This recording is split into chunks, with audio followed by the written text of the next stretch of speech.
This is Marketing Jam, a podcast featuring the brightest minds in Canadian marketing. Hi there, welcome back to Marketing Jam. I'm Shaheed Devji, filling in for Darian Kovacs, and I'm joined today by Rashel Hariri, who is the Digital Social Media Manager for McDonald's Canada, which McDonald's is one of the biggest brands ever for us to experience. And so, you've got a pretty important role here in Canada. Tell us a little bit about what you do day to day for McDonald's. Sure. So my role for McDonald's is to work on our social strategy. What platforms should we be on? What should we be measuring? How do we want to speak with our consumers?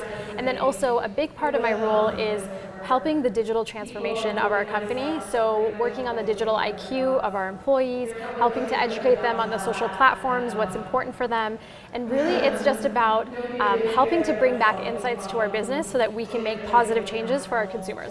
So explain digital IQ, what is that? And why is it important for employees to be going through that kind of stuff? Sure. So for the past 3 years and a bit, we've been going through a digital transformation as a business.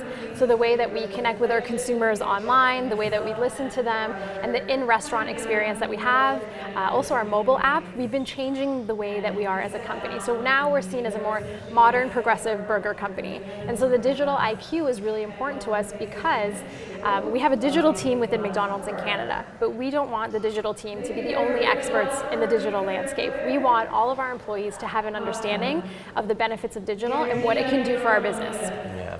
So your talk at CIMC here is about social listening, right? Yes. And social data. How important is listening on social media, and how much of it do you do, percentage-wise? Is it the majority of what you do on social with McDonald's, or is there a balance between pushing things out, promoting, and then listening?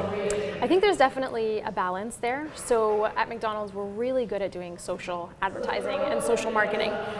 We have a huge marketing engine at our business, and I think the social listening piece is just as critical to what we do because you are listening in on what consumers are saying. You're watching the trends. You're actually hearing from this focus group that doesn't realize they're a focus group, that they're giving insights about your product, your business, your competitors.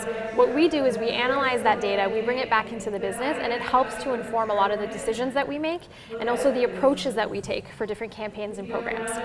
As consumers, I'm sure we all do this. Go to Twitter when we have an issue with our internet or Wi-Fi, and we tweet Rogers or Shaw or whoever it is. Yeah. You get a lot of that. Is it a feedback mechanism for people? And I guess, how do you handle that volume? Yeah, so we have a guest relations team within McDonald's. So my team works really closely with them to make sure that we are replying to the guests, that we are hearing what they're saying, and that the data is getting pulled back into the guest relations team.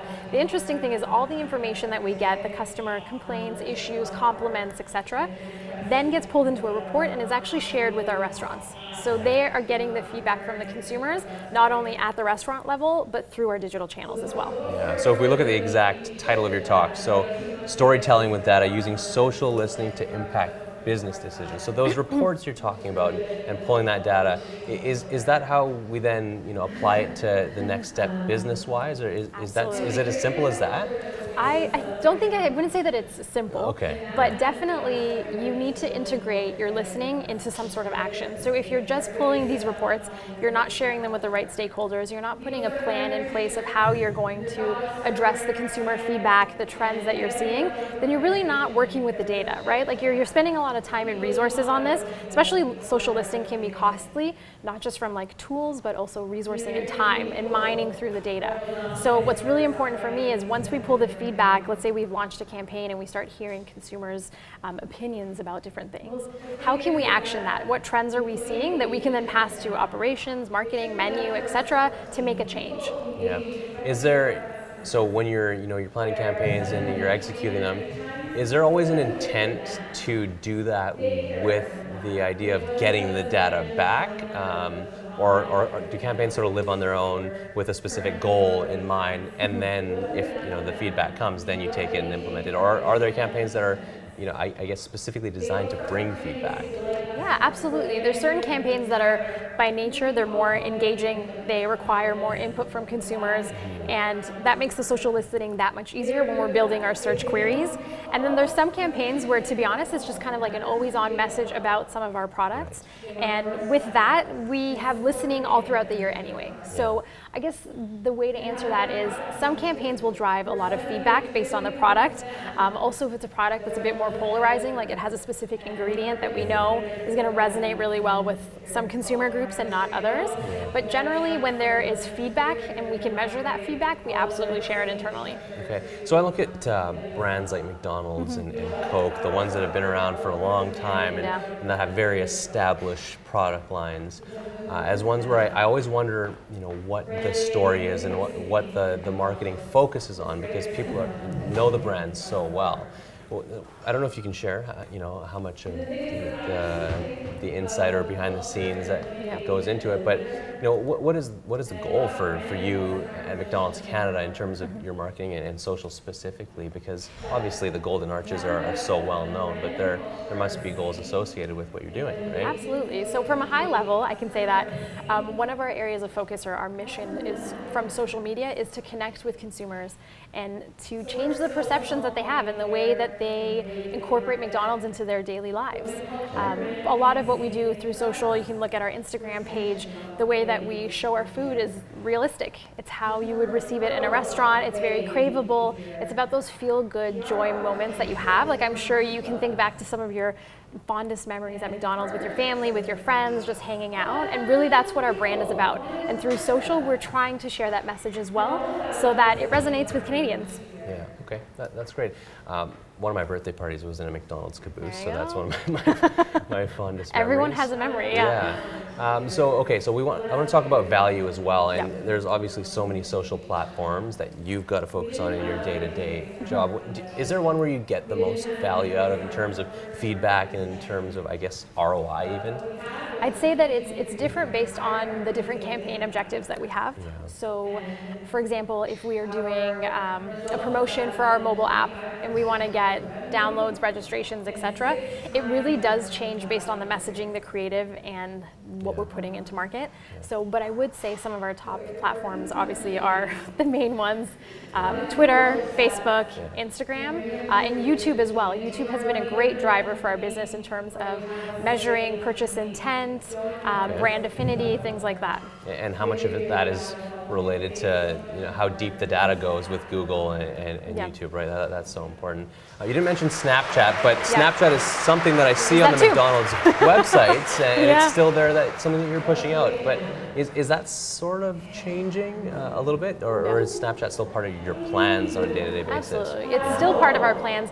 It's still relevant for the demographic that we're going after. So a lot of the Gen Z and younger millennials are still spending time on the platform, and so we do have quite a bit of McDonald's advertising and organic stories. And the interesting thing anecdotally about Snapchat is we will post a story or pose a question or release news, and our community on that platform is so engaged that we will get hundreds of responses back within a minute of people being so excited that we've just launched all-day breakfast or a new campaign. You mentioned Instagram, showing realistic images. One image I saw on Instagram was with Just Rain, who is a Canadian YouTuber and an influencer. How much are you playing in the influencer marketing realm? Like that was the only image I saw of an influencer there, but people are watching YouTube and people are watching guys like Just Rain and Superwoman. And does McDonald's need to play there? Does everybody need to play there? Absolutely. I think that influencers can come in a wide variety. You have like these massive influencers like Lily's saying, and then you have like micro influencers that are people that are just brand advocates and loyalists, and a lot of what they say does have weight within their communities and their groups. So I absolutely think in this time, in this day and age, brands should definitely be leveraging influencers with wide scale. So whether you're going for the Lily Sings or the smaller scale influencers, they all have an impact and will help to bring people to your brand and to think differently with the way that they interact with your products.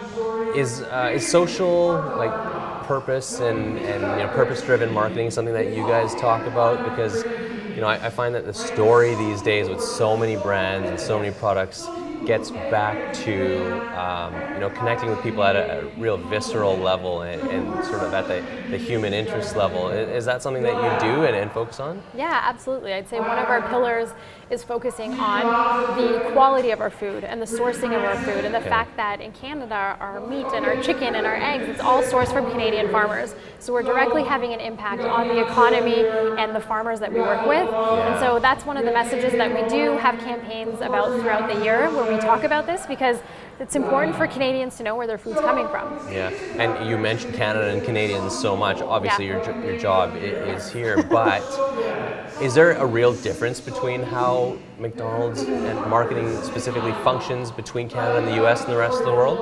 Interesting question. So within each of our markets, the way that we have our marketing planning and what we do throughout the year really depends on the needs of the market and the consumers. But overall, I think what you can say is safe about the McDonald's brand is that globally everyone understands what it is. It's the joyful moments, it's the delicious food, it's the craveability, and it's about the quality of what we produce around the world. I have a lot of people that are like, I go to McDonald's and I try the Big Mac at every McDonald's that I go to when I travel throughout the world, and it always tastes the same. And that just shows some of our standards and our quality and the rigor that we have. So going back to marketing, I mean, each market will target or change things based on the needs of their market and their consumers. But overall, we ladder up to the bigger brand. What's your favorite part of your job? My favorite part of my job, I think, is seeing the impact that I'm making in terms of progressing our business digitally. That's really been exciting for me, to start from when there was a team of 2 of us and now there's a team of 8, and watching us grow and the impact that we have on our different stakeholders and teams. Yeah. Okay. And where do you see sort of trends going in terms of your role specifically? Social media specifically. Is there anything that you think you're going to be needing to focus on more, say, in the next half year as 2018 ends or going into 2019? Yeah, I think even more social listening and deep diving into what consumers are saying, looking at new tools, new ways to analyze the data and bring it back, because we've seen such a positive impact that it has not only on the information and the communication within the company, but also like the sales impact that it can have. So I think that to me is definitely a priority.